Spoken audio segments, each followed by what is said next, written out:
Sure.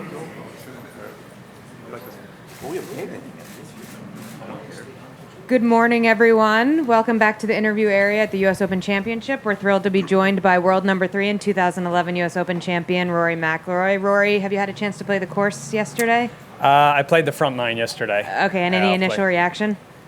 I liked it. Liked what I saw. I played here a couple of years ago, and I guess I played all the holes that are going to be played this week, but in a different setup or different routing, I guess. So sort of had to jog my memory a little bit and try to remember. But yeah, great setup. It seems pretty playable off the tee.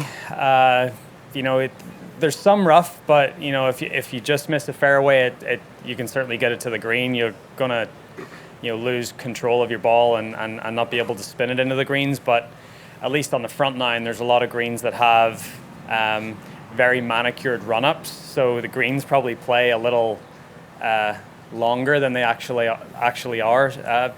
Maybe not quite as much as like a winged foot, where I think you're going to have to be a little more strategic than we were there. But overall, great setup. That front 9's got 2 short par 4s. It's got a very reachable par 5. The 2 par 3s are pretty tough. A couple of longer par 4s. Looking forward to seeing the back 9 today. But I liked what I saw yesterday. We're going to go to Dan here on your right. I don't want to rub your nose in a bad prediction, but in February you said that this thing was dead in the water, and obviously now the U.S. Open? No. I thought we were at the U.S. Open. We are at the U.S. Open. That LIV Golf was dead in the water, and obviously something has changed since then. So I'm wondering, what do you feel like you got wrong, whether it's about the state of the game or about your peers, to where this thing has more life than initially thought? Well, I guess I took a lot of players' statements at face value. I guess that's what I got wrong.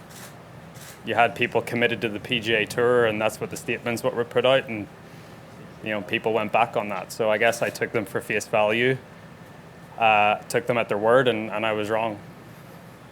All the way on your right. Rory, is the caddy situation going to be the same as it was in Canada, or what's the plan for this week? No, so Harry and his wife had their second child last Thursday, so he got in last night, and he'll be on the bag this week. So Niall and I's run has come to an end at this point, and we've pretty good record. Had a 4th in Dubai and a 1st in Canada, and if I ever need someone to jump in for Harry, I've got a pretty good substitute there. Thanks. We're going to take one from the WebEx on that same topic. It's actually from a Sports Illustrated for Kids reporter. Given the historical significance of Francis Ouimet victory here and his relationship with his caddy, can you talk a little bit more about your relationship with Harry? Geez, funny that the best question comes from a kid.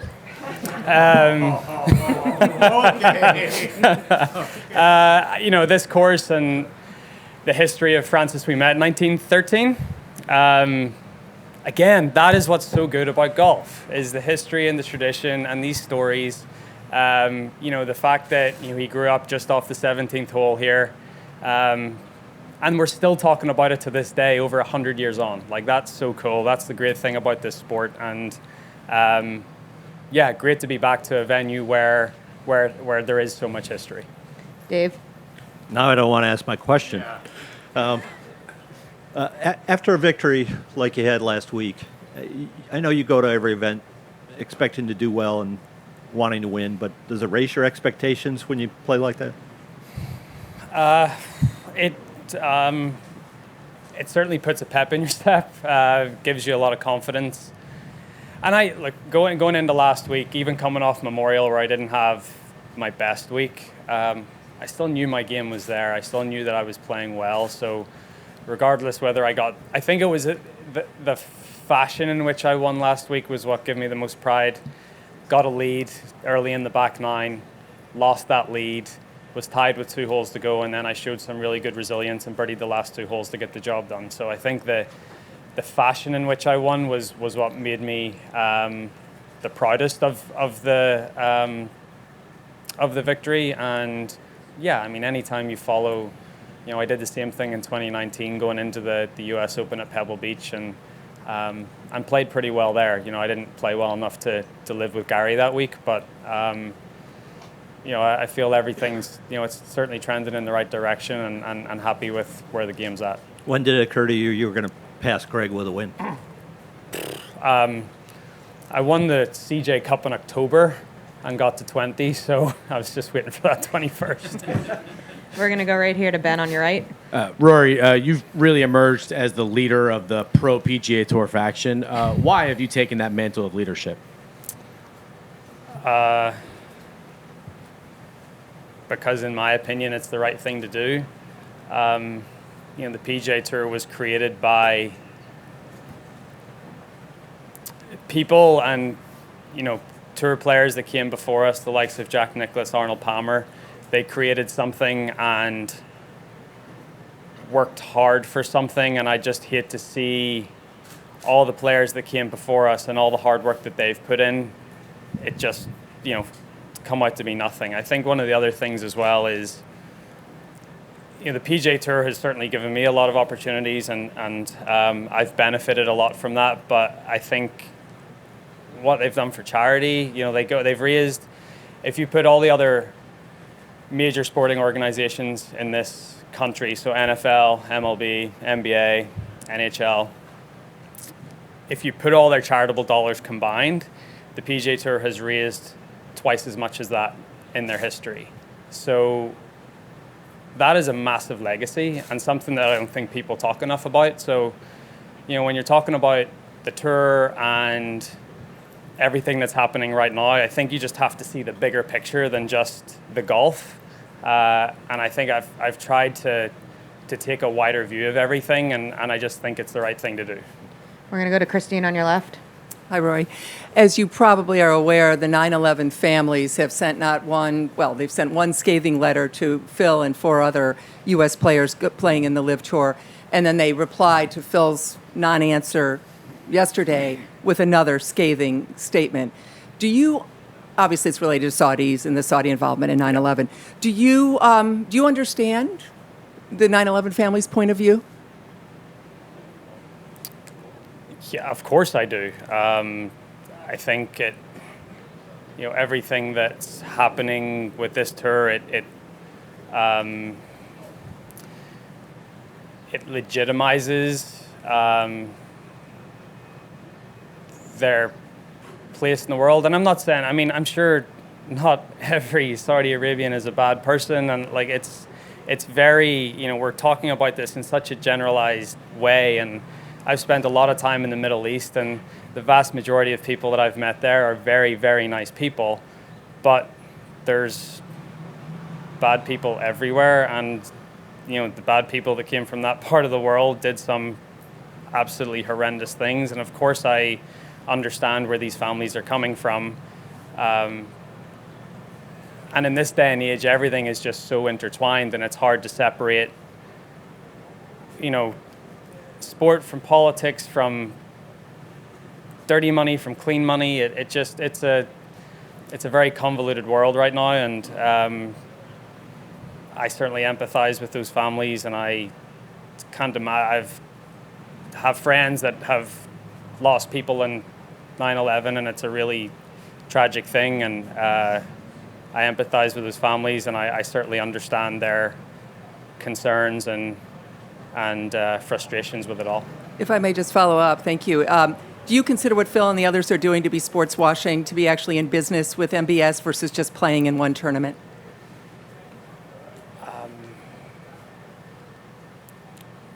I'm not sure if they're totally. I don't think they're complicit in it in a way. I think they have. Look, they all have the choice to play where they want to play, and they've made their decision. And my dad said to me a long time ago, "Once you make your bed, you lie in it," and they've made their bed. So that's their decision, and they have to live with that. We're going to go middle right. Hi, Joe Calabro from Golf News RI in Rhode Island. Can you just talk, I know you talked about it in the past, but can you just talk about working with Brad Faxon and what he's meant to you, and then I just have a quick follow-up, if that's okay. Yeah, Fax has been a wonderful asset to me over the last few years. We started work in March of 2018. We spent a couple hours together at the Bears Club on a Monday afternoon, and then that same week on the Sunday, I had my best ever performance on the greens in a tour event. So, what we were talking about worked straight away, and I feel like I've become a much more consistent putter since working with Brad. And if anything, it's become less thought, almost less practice in a way. Just sort of simplified the whole thing. It doesn't have to be perfect. All you're trying to do is get the ball in the hole, and a lot of visualization, a lot of hitting putts at different speeds and getting the ball to, enter on the high side, on the low side, just be so visual with it and sort of try to put a lot more feel into it the way I play the rest of the game. Fax has been, he's been a great asset for me, but also just a great friend as well, someone to lean on, someone that's played the tour for a long, long time, and I can lean on him if I ever need to. And then just a quick follow-up. Him and Billy Andre had recently announced the end of the CBS Charity Classic, which I know you played in. You came once and played. Yeah. But I just don't know if you had any thoughts on it and that experience of playing in Rhode Island and. And I think again, going back to what I was talking about the PGA Tour and charity, that CBS Charity Classic raised a lot of money for the community there in Rhode Island, and I think Fax and Billy did a great job with that. And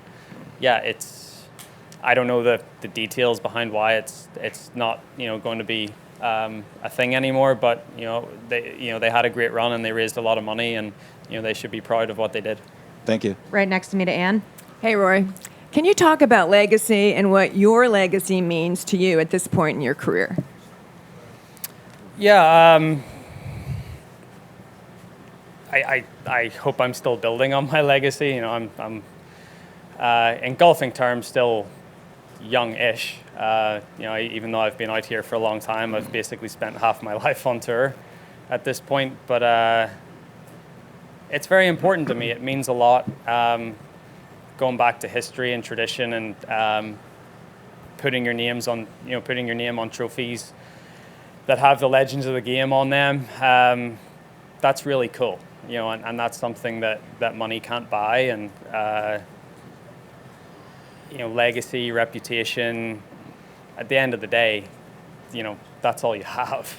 You strip everything away, and you're left with how you made people feel and what people thought of you, and that is important to me. Right here, on my left.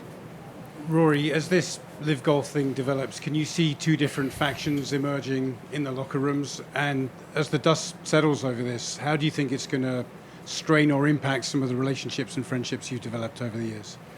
I don't think it'll strain any relationships, or I'm still going to be close with the guys that have made the decision to play those events.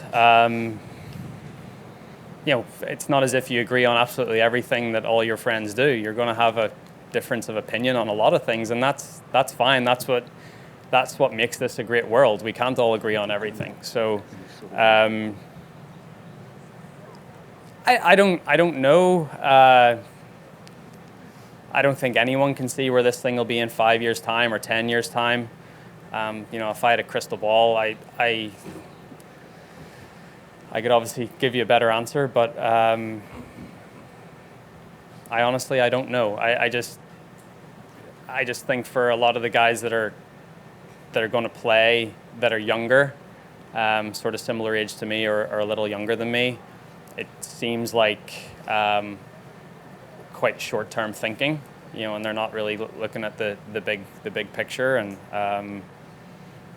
again, that's all. I've just tried to sort of see this with a wider lens from the start. We're going to go to Scott on your far right. Yeah, Rory, I was wondering, considering the timing of last week in Canada going up against their debut, did that light a little motivational fire maybe under you to play well that week opposite that? And do you find yourself at all recruiting some of your peers to stay with the PGA Tour right now in conversations and, things like that? I don't think it gave me motivation. Look, I talked about going out there on Sunday and trying to get my 21st win and all that. A little bit petty, I guess, in a way, but did it help me win, or it helped me keep a level of intensity up? Probably.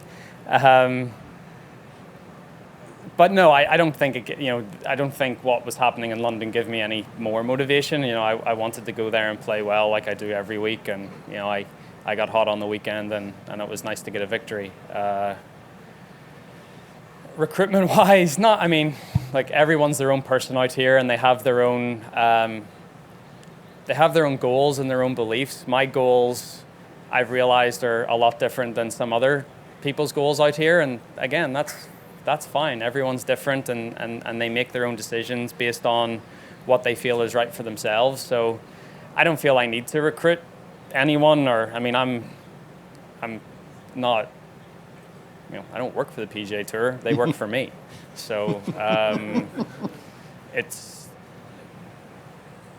people make their own decisions, and for me, this, my schedule and where I play, and having the ability to pick and choose the courses I want to go to and what's going to give me the best chance to be successful and build on my career, build on my legacy. It's nice to have all those options open to be able to choose from. On your left, Mark, and then Doug. Rory, this is a little bit of a devil's advocate question regarding LIV. Of course it is, Mark, from you. But my question is, and I know the circumstances are much different, but years ago, a lot of the European Tour players came over to the PGA Tour because the money was bigger and whatnot. Are there any parallels there to some degree, even though there's no history to LIV? No, so you got 3 of the 4 major championships are in the United States. The travel gets increasingly more difficult going back and forth. To give yourself the best chance to further your career in terms of wins and legacy and trying to win major championships, America was the place to be. I don't think it was all to do with prize money, and it certainly wasn't guaranteed. You had to show up and play well to earn it. I think that's the other thing, right? I made the decision. I didn't renew my PGA Tour membership in 2011, and I was talking about it last night. It was a big regret of mine. I sat at home and watched the Players' Championship honestly on bad advice, and I think that's the thing. I've now surrounded myself with good, honest, hardworking people that are trying to do the right thing for the game of golf, and if you want to be one of the best players in the world, this is the country where you need to play the majority of your golf. Doug? Thanks. Rory, as it relates to your golf for a second, I was kind of thinking about this in context of Spieth, who accomplished an awful lot early, once in her career stuff historically. Your start was pretty good as well. I wonder how much you think you're measured in the majors based on what you did early compared with what you're doing now, which I think is probably more top tens lately than it was at the start. Yeah, I think start of my career was probably more feast or famine in the majors. I'd get hot and win, or I'd miss the cut by 10. Little more consistency going on. But that doesn't bring with it the glory that the wins do. So I'm getting back there, though. My last 2 showings in major championships have been pretty good. That run at Augusta, and then the start at Southern Hills was a very welcome one, considering the starts I've had previously in major championships. So I'm getting back to a place where I'm feeling a lot more comfortable with my game, and a lot more comfortable at the biggest. It's not really the biggest championships in the world. It's more the biggest and toughest tests in the world. I think my game is now at a place where I feel confident going to these golf courses that are set up, more difficult than everyday tour events, and knowing that I have the game and the mentality to succeed on them. Final.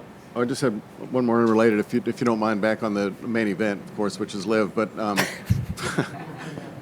friendships aside, is there any part of you as a player that looks at those joining as not so much surrendering, but almost recognizing they're not going to be as competitive or can't be as competitive, and do you lose respect for that? Sorry. No, I understand.